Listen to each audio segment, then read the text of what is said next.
Баршаңызға сәлем.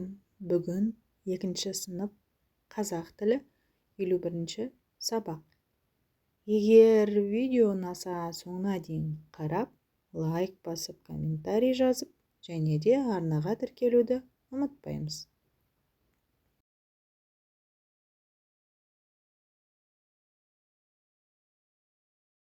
Лепті сөйлем. Біз бұл тақырыптан мәтіннің тақырыбы мен ондағы негізгі ойды анықтаймыз.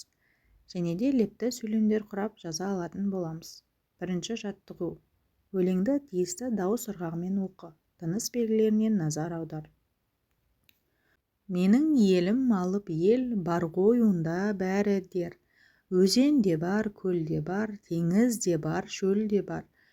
Дөңес те бар, тау да бар, бақша да бар, бау да бар. Орман да бар, қырат бар, шалғын да бар, бұлақ бар. Алуан құс пен аңы бар, алып елді танып ал. Өлең не туралы? Өлеңге ат қой. Өлең туған жер туралы. Өлеңге менің елім деп ат қойсақ болады.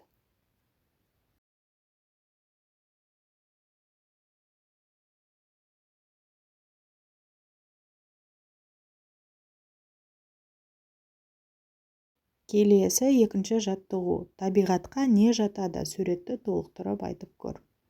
Табиғатқа тау, аспан, ағаш, көл, құс, жер жатады.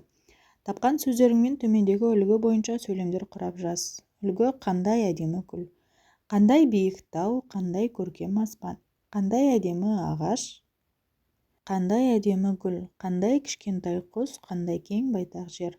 Құраған сөйлемдеріңді таңданысты білдіретіндей дауыс ырғағымен оқы. Не байқадың?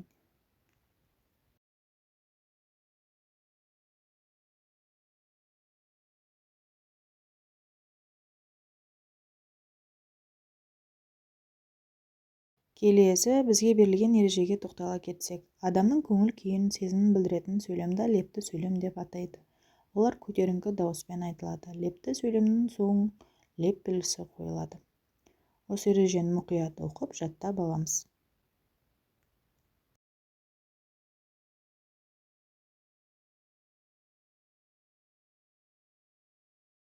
Келесі үшінші жаттығу. Тиісті дауыс ырғағымен оқыңдар. Атау, деді кітап оқып отырған іңкәр. Ау ботам, жақсылық деген не? Жамандықтан аулақ болу, деді атасы. Ал жамандық дегеніміз не, ата? Деді іңкәр. Жақсылықты ұмыту, деді атасы. Іңкәр ойланып қалды. Лепті сөйлемдерді тап. Мұнда лепті сөйлемдер: атау, ау ботам, жамандықтан аулақ бол. Өзің жақсылық дегенді қалай түсінесің? Жақсылық дегеніміз бұл басқа адамдарға көмектесу, әдепті, мейірімді болу, жақсы әрекеттер жасау.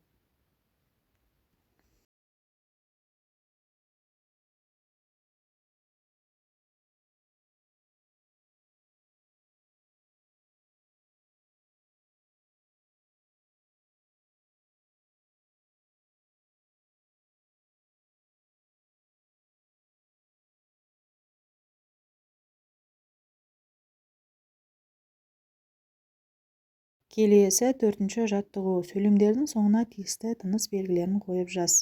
Бірінші: өзеннің жағасы қандай керемет. Бұл сөйлемнің соңына леп белгісін қоямыз. Екінші: айбар шалғынмен шөп шапты. Бұл сөйлемнің соңына нүкте қоямыз. Үшінші: саябақтың іші қандай тып-тыныш. Бұл сөйлемнің соңына леп белгісін қоямыз. Төртінші: сен нешінші сыныпта оқисың. Бұл сөйлемнің соңына сұрақ белгісін қоямыз. Осылай дәптерге қатесіз әдемілеп көшіріп жазып аламыз.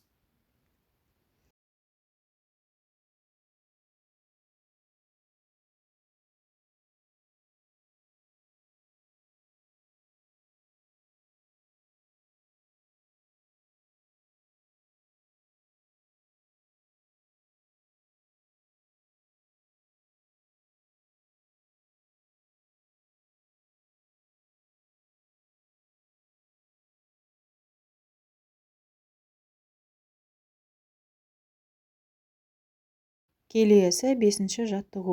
Өзің 2-3 сөйлепті сөйлем құрап жаз. Бірінші: күн қандай тамаша жарқырап тұр.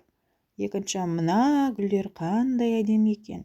Үшінші: бүгінгі мереке қандай керемет өтті. Міне осылайша өздеріңіз өзгертіп, басқаша сөйлем құрап жазсаңыздар болады. осымен бүгінгі сабақ аяқталды. Егер де видео ұнаса, лайк басып, комментарий жазып, достарыңызбен бөлісіп, және де арнаға тіркеліп қоюды ұмытпаймыз.